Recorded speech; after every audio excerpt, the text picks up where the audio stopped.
Soy Lucía Vázquez. Hoy vamos a hablar sobre el objeto de la antropología, la perplejidad de la antropología.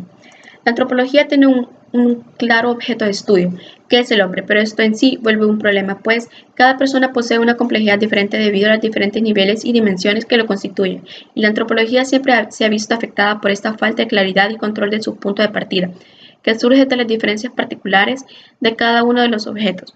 Por lo tanto, la historia de la antropología ha sido la búsqueda de su propio objeto de reflexión, el ser humano como problema, el hombre como tema y problema. La problemática del hombre y la antropología se encuentran relacionadas, pues están entrelazadas. El ser humano siempre ha tenido una idea de sí mismo, por lo tanto ha poseído una cierta antropología, aunque sea de manera implícita. El hombre tiene la necesidad de conocerse a sí mismo y tomar una postura al respecto. Problemas y peculiaridades que conlleva el estudio del hombre.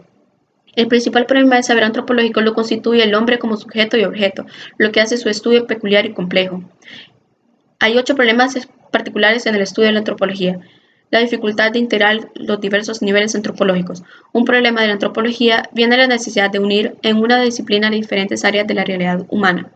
Desde el punto de vista filosófico, estudiar al hombre en cuanto tal, pero no se puede reducir el estudio a un solo aspecto, sino también desde la orientación racionalista.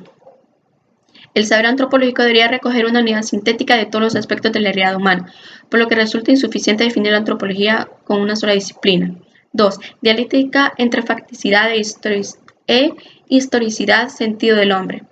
Un segundo problema surge de la naturaleza dinámica histórica del ser humano, lo que hace que la visión científica sea insuficiente. El animal se ha configurado de forma cerrada, en cambio, el hombre se halla en posesión en una ciencia de sí mismo que lo empuja y capacita a comportarse en su entorno de forma activa y transformadora. Esto implica que en su mundo es el resultado de su trabajo y su acción transformadora, lo cual repercute a su mismo sobre su propia realidad, descubriéndose como un ser histórico y evolutivo. 3. Dialéctica entre facticidad, existencia e ideal, utopía, esencia del hombre. El tercer problema proviene de la dialéctica entre facticidad e idealidad. Cuando nos preguntamos del ser del hombre en cuanto a estructura del humano como objeto de la antropología, nos encontramos con un problema. ¿Qué entendemos por el ser del hombre o de dónde lo extraemos? La tendencia del enfoque científico se orienta a limitar lo humano a la dimensión fáctica, pero se deja de lado la faceta ideal que encierra el ser. Esa dialéctica se halla en dos conceptos que ejemplifican dos dimensiones humanas: la humanitas, que hace referencia a los elementos fundamentales, y la humanitas, que describe lo ideal de lo humano. 4. Dialéctica entre lo nomotético y lo ideográfico.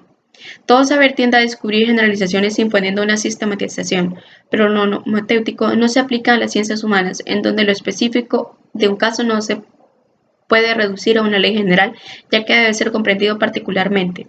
5. Relación dialéctica entre autoconocimiento y autoformación.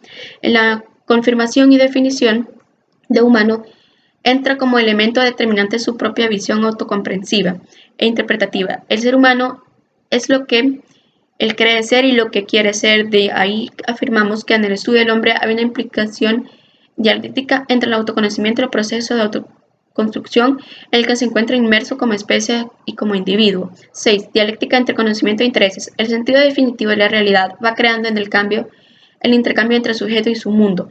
El hombre es un sujeto encarnado y construye su mundo desde una situación concreta. Su condición biológica lo hace percibir la realidad de forma diferente como percibe cualquier otra especie.